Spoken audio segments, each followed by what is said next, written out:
Estados Unidos abre investigação por práticas comerciais desleais do Brasil. O governo Lula não tem um dia de paz. Nós vamos acionar o correspondente internacional Ivan Kleber. Mais punições podem estar a caminho do Brasil? É o que a gente vai entender aqui com o nosso queridíssimo correspondente. Boa tarde, Ivan Kleber. Seja muito bem-vindo ao Jornal da Oeste. Tudo bem, Geisiane? Uma saudação especial à nossa audiência aqui do Jornal da Oeste, que, como sempre, enche aí de likes a nossa transmissão. Olha só, você disse que a administração Lula não tem um dia de paz. Eu diria que não tem meio dia de paz. Isso porque é notícia ruim de manhã, à tarde e à noite.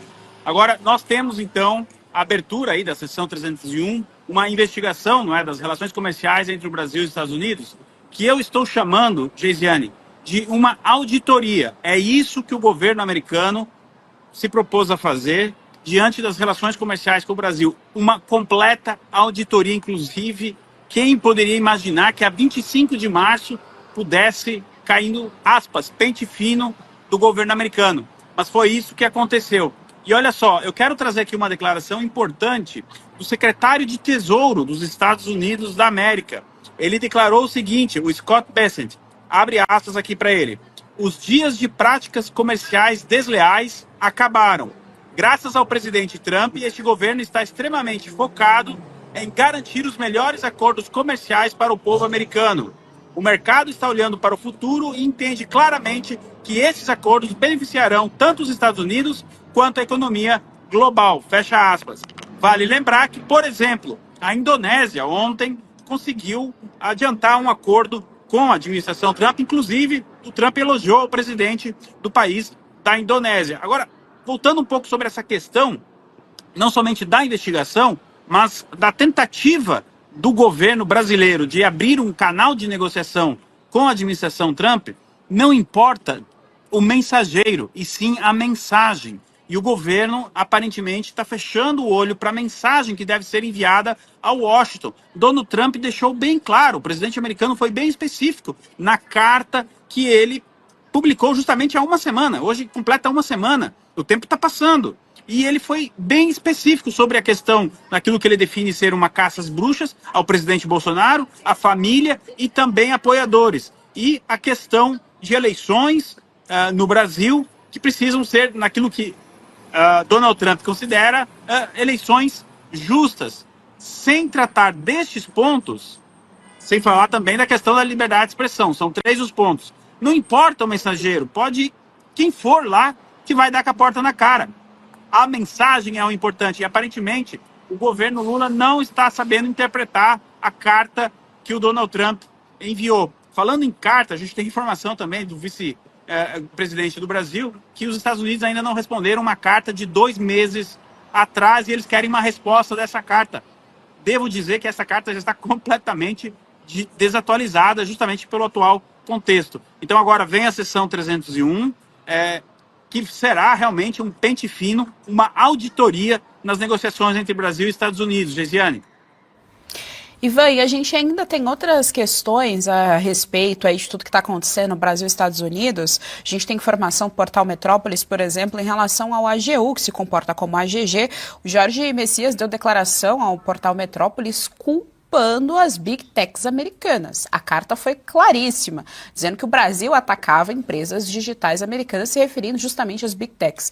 E a gente tem justamente o AGU falando a respeito disso. Ele também escreveu um artigo no The New York Times, defendendo a tal da soberania brasileira, daquela forma completamente atrapalhada, né? E aí eu queria saber de você como que isso poderia impactar essas falas do AGU. A gente está vendo, portanto, mais uma instituição formal da política brasileira se levantando contra ao governo americano. Como que isso repercute aí fora, se tem esse poder, né, se eles estão conseguindo, como que os Estados Unidos estão enxergando isso? O Jorge Messias, ele escolhe o alvo errado. Criticar as Big Techs neste momento não é produtivo. Big Techs essas que contribuíram, digamos assim, com o andar das eleições de 2022. Agora, o Jorge Messias, ele reclama das Big Techs. Ainda nesta quarta-feira, Geisiane, o Rumble e a empresa do Donald Trump, a Truth Social, entraram de novo com uma ação na Justiça dos Estados Unidos por conta da tentativa, ou pelo menos do pedido do ministro Alexandre de Moraes de bloquear uma conta do jornalista, colega aqui, do Rodrigo Constantino, na última sexta-feira. Quer dizer, olha a disparidade, a distância da realidade que o Jorge Messias está. No momento que ele faz essas declarações, nós temos uma ação correndo, mais um pedido lá de uma empresa americana, a Rumble é considerada uma dessas big techs, entrando com uma ação nos Estados Unidos contra um pedido do ministro Alexandre de Moraes. Olha a disparidade, né? Como eu disse, da realidade. O Jorge Messias talvez não tenha acompanhado os noticiários, e eu acredito que nesse momento atacar a Big Tech era a última coisa que eu faria se eu estivesse no governo, viu, Gesiane? Jorge Serrão, nós estamos com o nosso querido correspondente Ivan Kleber. Sua pergunta.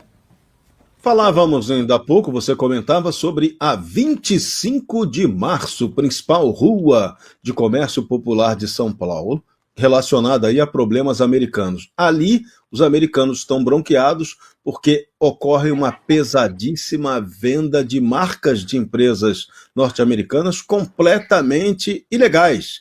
Parecem a marca, mas não são, e isso causa prejuízos inimagináveis aos Estados Unidos da América.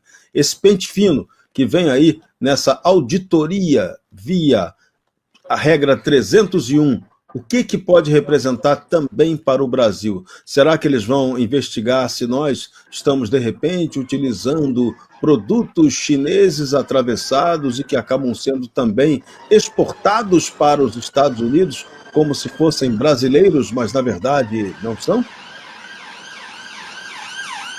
Mas com certeza, Serrão, um dos principais pontos dessa auditoria é justamente entender até onde vai a capacidade de penetração chinesa no comércio brasileiro via meios, digamos, considerados poucos republicanos. Eu fiquei muito surpreso com a decisão do governo americano de investigar a questão da 25 de março. Agora, por outro lado, Serrão, mostra como as autoridades americanas, como as agências de inteligência, por que não, dos Estados Unidos estão monitorando a situação. O governo Lula trouxe a lupa, uma lupa que estava longe do Brasil, uma lupa que estava preocupada com Taiwan, com o Oriente Médio, com a guerra da Rússia e da Ucrânia. O governo Lula foi lá e trouxe essa lupa para dentro do Brasil. E essa lupa vai mostrar muita coisa que até então a gente não sabia, não tinha conhecimento. Serrão, você é um jornalista com muita experiência, eu admiro a sua trajetória. Enfim, quando que você imaginou, e a audiência, por favor, deixem aí nos comentários, quando que nós imaginamos que o governo americano pudesse abrir uma investigação do comércio realizado na 25 de março? Bem-vindo aí aos anos do governo Lula. Muito por conta do BRICS, essa ânsia do governo Lula de trocar a moeda, trocar o dólar, as negociações, abraçar o Irã, a Rússia, a China. Isso ia custar caro, vai custar caro, e agora o Brasil está sob uma auditoria dos Estados Unidos. Gesiane, eu devolvo com você.